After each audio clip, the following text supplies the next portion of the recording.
हाय team, तो कैसे हैं आप सब। स्वागत है आपका चैनल टीवी विक्रांत में। तो शुरू करते हैं आज की वीडियो। सबसे पहले इंट्रोड्यूस करता हूँ पापा से, मम्मी से। आप लोगों ने कई बार व्लॉग में देखा है। तो आज का जो व्लॉग है, जैसे कि आपने थंबनेल पढ़ लिया है कि भाई मैं दुबई की नौकरी छोड़ के आ गया हूँ, तो उसमें पेरेंट्स का क्या रिएक्शन है। तो सबसे पहले पापा से स्टार्ट करते हैं। पापा, 7 साल नौकरी करने के बाद मैं छोड़ के आया, तो आपको क्या रिएक्शन है। 7 साल नौकरी करने के बाद दुबई छोड़ के आया है। अब वो तो इस हिसाब से छोड़ के आया कि मैंने आगे बढ़ना है। आगे बढ़ने के लिए कुछ खोना पड़ता है। एक बार जॉब छोड़ के आया तो उसको 2-4 महीने तेरे को यहाँ पे थोड़ा वो अजीब लगेगा कि 2-4 महीने तो तनख्वाह नहीं मिलेगी। जी। फिर मैं खर्चा कैसे उठाऊंगा, माँ बाप क्या करेंगे। तो मेरे हिसाब से, मेरे या तेरे मम्मी के हिसाब से इसमें तेरे को कोई टेंशन लेने वाली बात नहीं है। जो लोग आगे बढ़ते हैं जी हाँ। उनको इस प्रकार नौकरी, छोटी मोटी नौकरी या नौकरी छोड़ के आगे बढ़ना पड़ता है।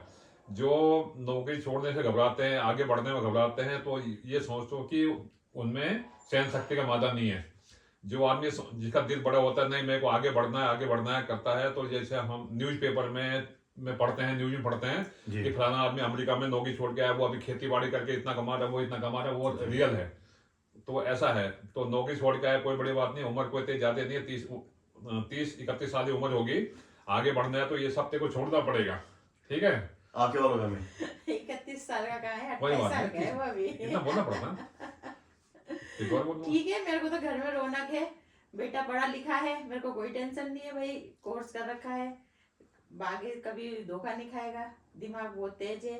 तो मेरे को ये है कि मेरे को अपने बच्चे पे पूरा उम्मीद है कि ये आगे बढ़ेगा, कामयाब होगा ये।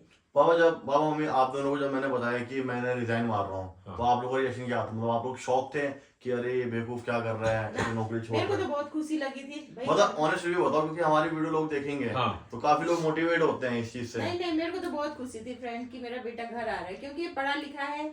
जॉब यहाँ भी मिल जाएगी, 30-40 हजार की नौकरी तो इसको कल जाएगा, कल ही मिल जाएगी, इतना तो मेरे को विश्वास है इसकी पढ़ाई पे।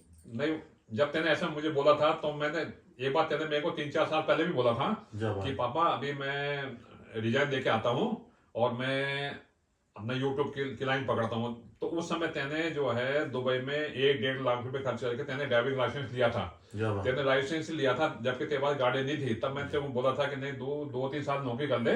जी। जो तेने 1-1.5 लाख रुपए जो तेने खर्च किए हैं, तो वो अपनी गाड़ी ले, गाड़ी में कम से कम उस लाइसेंस का फायदा तो उठा। उसके बाद फिर बाद में सोचेंगे। और जब तेरा उस लास्ट टाइम में फोन आया था तो मैंने तेरे को बिना देरी करे मैंने बोला ठीक है तू आ जा। जी। अभी यहाँ आके क्या है, एक तो यहाँ इंडिया की नौकरी है, जी। घर में भी तो सहारा बन जाता है कि भाई चलो बिजली का बिल जमा करना है, डॉक्टर के पास जाना है, कोई इधर किसी दुख सुख में भी जाना है, और साथ ही तो यूट्यूब की लाइन पकड़ेगा। काफी लोगों को हमने देखा है यूट्यूब लाइन में काफी आगे आगे बढ़ते हैं। और ऐसा कोई वो वाली बात नहीं थी। हाँ, वो तो तू अगर नया नया दुबई में गया होता, दो जी। तीन लाख रुपए तेने खर्च किए होते, वहां से तू वापस आ जाता, बोलता नहीं वहां पे तंगी बहुत है, मैं नौकरी नहीं कर सकता, तंगी है, मैं कैसे उठूं क्या। तब तो हमें हर माँ बाप को दिक्कत होती है। अभी तो पढ़ा लिखा था, तेने 6-7 साल सेल्स में वहाँ की लाइफ देखी है, जी। क्या होता है क्या नहीं होता है, वो तो सीखा हुआ है। और यहाँ अभी इंडिया में आ गया, घर का भी तो सहारा बना हुआ है। और हाँ भाई, मैं बता दूं, मैं इकलौता हूँ, दीदी की शादी ऑलरेडी हो चुकी है। खास तो मेरे को ये लगा जब पापा बीमार हुए थे, हम्म। तो मैं हॉस्पिटल जाना आना करती, मेरे को बहुत अकेला फील लगा। तो मेरे को ऐसा लगता था दोस्तों, मैं आपको कि बता दूं, क्योंकि ना हमारे जो फैमिली में, मतलब पापा मम्मी और मैं तो था दुबई में, ठीक है ना। उस समय जब आपने देखा होगा ब्लॉग, और आप कंटिन्यू देखते, पापा दुबई आए थे, हमने पापा को घुमाया था। फिर पापा की तबीयत खराब हो गई थी, तो उन दिनों पे मतलब पापा को हॉस्पिटल ले जाना लाना, हमारे पास 4 पहिया कुछ नहीं है, तो सब काम मम्मी ने किया। और मैं भी मजबूर था, क्यों, क्योंकि मैं अचानक से दुबई छोड़ के नहीं आ सकता था। तो मम्मी कैसे स्ट्रगल किया, थोड़ा बताओ। तो मैं तो सुबह 5 बजे हॉस्पिटल से घर आती थी हम्म। स्कूटी में, फिर आके डॉगी को खाना देना, घर में पूजा पाठ करना, नहाना धोना करके 7 बजे में नाश्ता और चाय लेके हॉस्पिटल पहुंच जाती थी। सिर्फ 2 घंटे में सुबह घर आती थी। तो इसलिए मेरे को ऐसा लगता था कि बच्चा घर में होता तो मेरे को सहारा होता।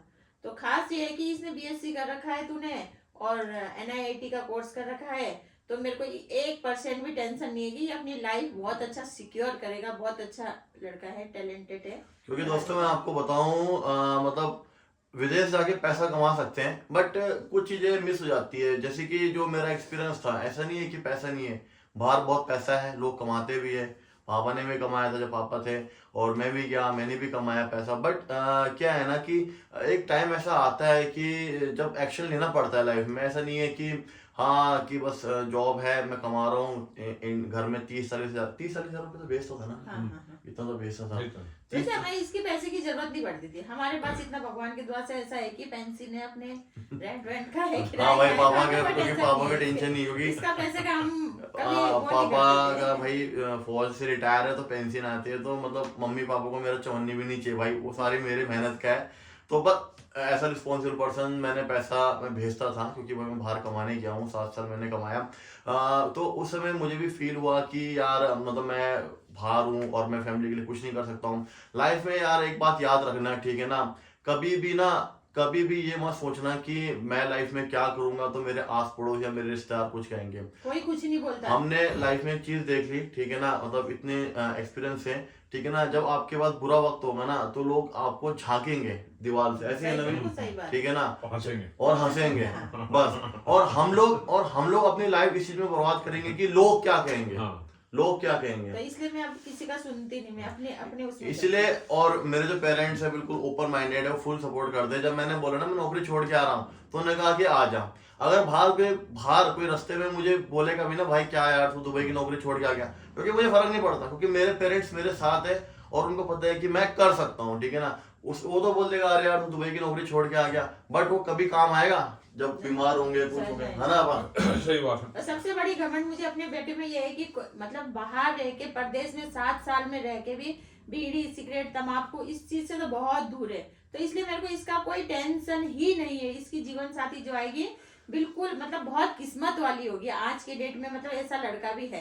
भाई मैं हमने अपने तो बेटे बस का हमने तो दादी लाइफ में कभी- एक ही नशा किया है, पैसों का, बस हाँ। पैसा कमाओ। तो इसलिए जो भी इसके जीवन साथी होगी तो वो मतलब बहुत किस्मत वाली होगी कि आज के जमाने में ऐसा लड़का और भी है। बहुत लोग कह रहे हैं कि मिलना है भैया देहरादून में, तो आप लोग कमेंट करो कोई एरिया देहरादून में, तो प्लान करेंगे कभी मिलने का। क्योंकि ऐसा तो मुझे भी नहीं पता, क्योंकि अभी ऐसा होता है कि एक भाई ने अच्छा कमेंट मारा था कि आप अपने देश में घूमने के लिए आ रहे हैं और जा रहे हैं, क्योंकि हम तो वहीं रहते हैं ना। तो अभी धीरे धीरे सब चीज सेटल हो रही है, तो आप बस सपोर्ट करना, जितना सपोर्ट आपने अभी तक किया है उतना और ज्यादा सपोर्ट आपका मुझे चाहिए, ताकि मैं अपने आप को प्रूव कर सकूं। लाइफ में कुछ पाने के लिए कुछ होना पड़ता है, वो रिस्क मैंने लिया है। और कुछ पापा एंड में कुछ कहना चाहेंगे? और ये जो तेरे यूट्यूब के जो तेरे फ्रेंड है, मैं कई बार तेरे कमेंट पढ़ता था, उसमें कई लोग ये कमेंट लिखते थे विक्रांत को, बड़ा विक्रांत दुबई छोड़ के इंडिया में आ जाओ, जी अपना देश सबसे महान देश है, जी जी और इतना तो अपने देश में कमा सकते हो। जी बड़ा बाहर की दुनिया में पैसा है लेकिन वहाँ पे परिवार जैसा नहीं है। जी जी पैसा है लेकिन वहाँ पे माँ बाप भाई बहन जैसे नहीं मिलते हैं। तो जी। मैं जो तेरे कई वो कमेंट पढ़ता हूँ, उसमें काफी लोग जो अपने इंडियन लोग हैं वो काफी कमेंट डालते हैं कि भाई तुम वहाँ दुबई में कितना कमा रहा, 30 40 45 कमा रहा होगा, जी इंडिया में आओ, अपना परिवार के साथ बैठो, यहाँ पे कमाओ, यहाँ पे 2000 रुपये काम कमाएगा तो कोई दिक्कत नहीं, शाम को घर आएगा या कल घर आएगा, 4 दिन में घर चक्कर लगा लेगा। तो वो चीज सबसे बड़ी, मतलब माँ बाप को ये होता है कि माँ बाप की उम्र जब ढलने लगती है तो बच्चे, चाहे लड़का चाहे लड़की कोई भी हो, जवान बच्चे घर में होना जरूरी है। कि जैसे दुख सुख में मतलब हॉस्पिटल में ले जाना, किसी की शादी में जाना, जीवन मरण में कहीं जाना है, जी तो माँ बाप अगर नहीं जा सकते तो उसकी संतान जो है वहां जाके शामिल हो जाती है, और आस्ते आस्ते माँ बाप ने ही उनको अपने संस्कार सिखाने हैं। वो बड़े होंगे, आगे बच्चे होंगे, फिर उन्होंने शादी ब्याह में जीवन मरण में शामिल होना है। यही हमारा संदेश है। तो फिर हमें एंड करते हैं ब्लॉग को, है ना। सबसे बड़ी बात यह है कि अभी हमारा बेटा है, अब मेरे को स्कूटी चलाने आती थी तो मैंने बोला चल जा बेटा घूम ले। तो इसकी भी हमने ख्वाहिश कभी हमने ऐसा पूरी नहीं किया। मैंने चल मम्मी मेरे को एक बार दुबई घूमने, हमने बोला जा घूम के आ जा, जब तक हम ठीक ठाक है घूमो फिरो ऐश करो। तो दुनिया इसने घूम ली है फ्रेंड, अब इसको आप लोग सपोर्ट कीजिए। ये देहरादून आएगा, देहरादून में आके ब्लॉग भी बनाएगा, माँ बाप के पास रहेगा। सबसे बड़ी ये दौलत हमारा बेटा तो यहाँ पे अभी है, बस वो पूरी सबसे बड़ा कोशिश दौलत रहेगी है। कि आसपास की जगह मैं एक्सप्लोर करूं। वैसे तो ब्लॉग आपको मिल ही रहे हैं और अपनी तरफ से बेस्ट करूंगा, बस सपोर्ट कीजिए। आप लोग इसको सपोर्ट कीजिए। खैर इस ब्लॉग को यहीं एंड करते हैं, कुछ भी होगा तो कमेंट करना, ठीक है। हम मिलते हैं अगले ब्लॉग में। Until then take care, good bye, जय हिंद, जय भारत। जय